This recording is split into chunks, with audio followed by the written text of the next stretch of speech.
Okay, good morning everyone. Shalom Aleichem, Baruch Haba. We're continuing in Mishna Berura Daf Hashavua. We're up to Siman Kuf Lamed Zayin. Today's Shiur is dedicated by my friend Rabbi David Cohen, Lein Nishmas' grandparents, David ben Simcha HaKoyen, Esther bas Shimon HaKoyen, Began Eden Tehimenu Chasam. Siman Kuf Lamed Zayin. Kama Pesukim Tzrichim Likroi L'Kol Echad. How many Pesukim do you need to read for each Oila? On a day that you call up 3 people, you're now to read less than 10 psukim. Vayidaber oila min minyan. Vayidaber counts toward the minyan. Solik inyana bevasim esar psukim. If the subject has been concluded with less than 10 psukim, could go in parshas Amalek shein ba'alatisha psukim shaper dami. So the minimum of 10, but if you complete the inyan in less, it's okay. Says the Mishna Pachs Me'asar Pesukim, Isa b'Gemara sheniskan keneged aser sadibros. The Gemara Megillah says it was enacted corresponding to the 10 statements, the 10 dibros, oy keneged aser ma'amoros, shebehen nivra olam, ayin shamoid. Oh, you want to hear a chidush on this week's parsha? What is the significance of the aser sadibros? What is it? How is it different than any other mitzvah? Let's say kibbud av ha'em. Let's say loy sachmaid. Of what relevance is it that something is an aser sadibros? What is the significance of aser sadibros? So one explanation Rashi brings from Rab Sadia Gaon is that the aser sadibros encapsulate all 613 mitzvahs. Rab Sadia Gaon wrote a work how the aser sadibros encapsulate all 613. I would humbly suggest, based on the simple psukim in this week's parsha, Vayaged lohem es berisai. Hashem told them His covenant. What does that mean, His covenant? In other words, there's a certain covenant that Hashem made with Klal Yisrael.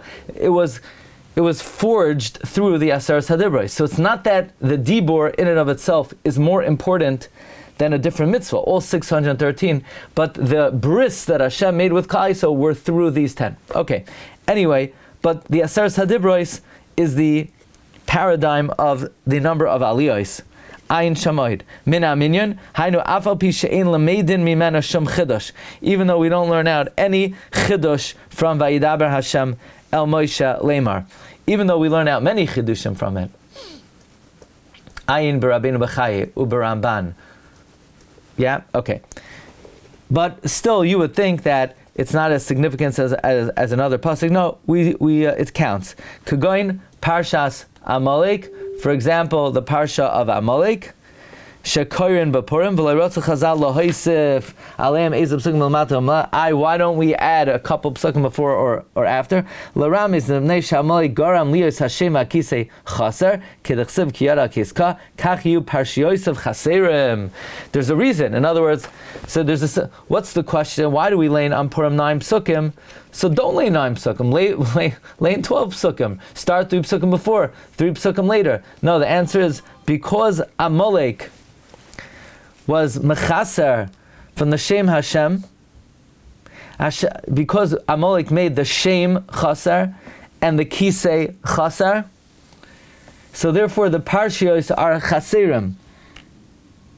I would humbly add that since Hashem and the Torah are one, just like Amalek is mechaser in the Shem Hava, in the Shem Hashem, he's likewise mechaser in the Torah. So we demonstrate that by laying only 9 psukim. Sif Beis. Ein koiren im kol echad paus mishlosh psukim. The total has to be at least 10. We don't read less than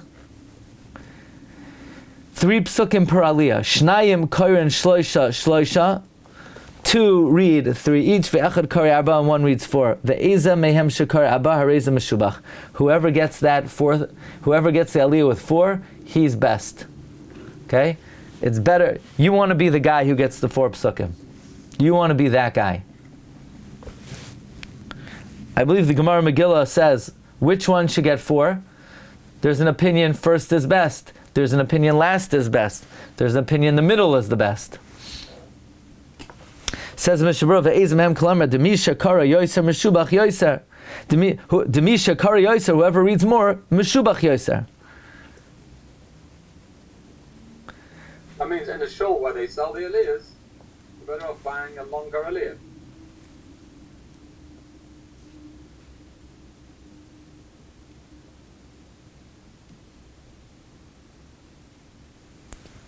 Okay, that might be true. Mishnah Berura says there's a different nafkamina. Mishnah Berura says that V'im harishan kara abba meshubach dematzinu la'olam hachashav chashav kaidem. This is paraphrasing the Gemara Megillah. If the first guy reads, this is going back in the time that the person who got the Aliya read was karei b'Torah. So the point is, whoever is mezares, you get to read, you get to stop where you read. So the point is, if you get the Aliyah, you should chap arayin to read that extra pasuk. That's how the Mishnah Berura learns it.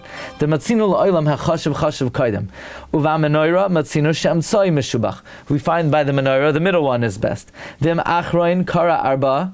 If the last one reads 4, yesh lomer demalim b'kodesh ve'in maridin. V'alkein loy kapdinan al misha zeres atzam v'karba. Therefore, we're not makbid on he who is mezares to read for. Because any one of them has a good reason that he is fitting to read that fourth pasuk. V'nei b'zman Gemara, hayu hakruim la Torah korin ba'atzman ba'Torah. In the times of the Gemara, the one who got the Aliyah would read the Torah. Now that the Balkari reads, yesh deus ben achroinim. Who should be the one to get that fourth pasuk?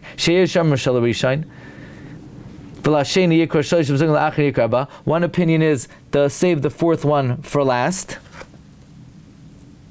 Now, why does it matter that the Shliach Tzibur reads it? If in the times of the Gemara, any one of the three could read it, why nowadays should the Dafka, the last one, read the fourth? The Levushe Srad explains that when the Shliach Tzibur reads, we should give priority to the Surah Malim B'Kodesh.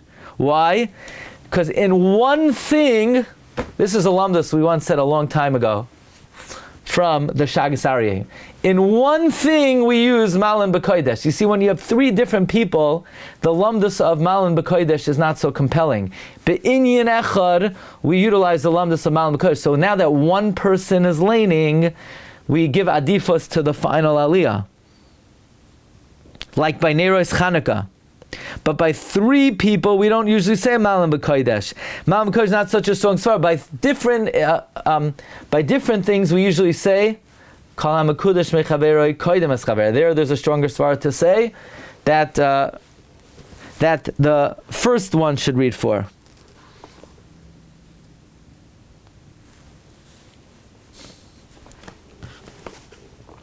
There are those who argue. Anyway, nowadays, the where you stop by an Aliyah is usually legislated by the printer, so nothing you can do about it. This whole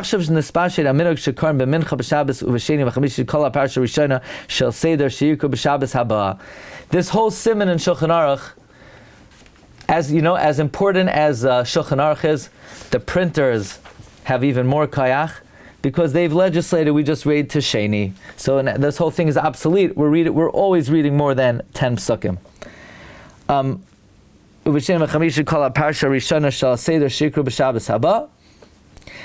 the minhag is nispashet that on Shabbos and Mincha, Monday and Thursday, you read the whole first parsha of the upcoming Shabbos, Kakosov b'sidurim, umetsuya nafsagas abarsho shanoshim. It's already subdivided. But if you deviate, it really doesn't matter. You just don't want to read to one person less than 3 psukim.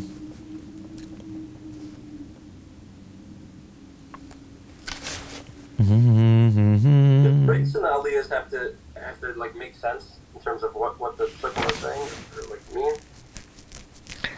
Do they have to make sense? They have to follow certain halachic guidelines that we're going to see. You're not to stop within two psukim of a pei or samach. You're now to stop. In other words, you can't stop leaving 2 psukim before a samach or a pei. You can't stop after 2 psukim of a samach or a pei. You should not. It's recommended not to stop by a davara. Besides that, there are no guidelines. Oh yeah, we're going to hold it over here. We're going to start Chavetz Chaim.